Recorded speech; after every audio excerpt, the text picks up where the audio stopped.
সবথেকে আমি বেশি করে বলবো পাউলির কথা। তোকে যখন বলেছি গলার চর্চা এভাবে করবে, হারমোনিয়াম নিয়ে বসতে হবে, গলাকে এইভাবে রেস্ট দিতে হবে, তো ফিজিক্যালি এইভাবে করতে হবে, তোমাকে একটু একটা পুট করতে হবে।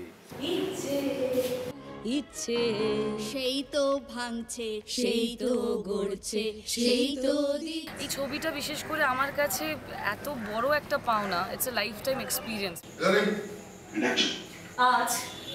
আজ আমি সবকিছু সম্পর্কে নিশ্চিত হতে চাই।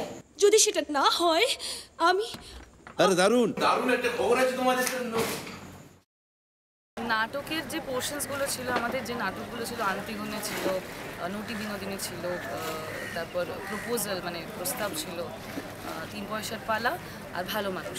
এই আমি যখন ছেলে থাকি তখন তারা আসেন এবং হাজর করে বসেন এবং সন্তর্পণে কাশেন এবং কথা শেষ হওয়ার আগে বলেন। ডিফিকাল্ট ছিল আর কি, সত্যি কথা। পাউলির যতগুলো অভিনয় করেছে তার মধ্যে এটা একটা অন্যতম সেরা কাজ বলেই থেকে যাবে। Thank you. আমি পরিচালক আর প্রযোজক দুজনকেই স্পেশালি ধন্যবাদ দিতে চাইবো যে এরকম একটা চরিত্র আমাকে অফার করার জন্য।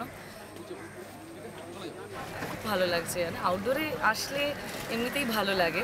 It's wonderful location.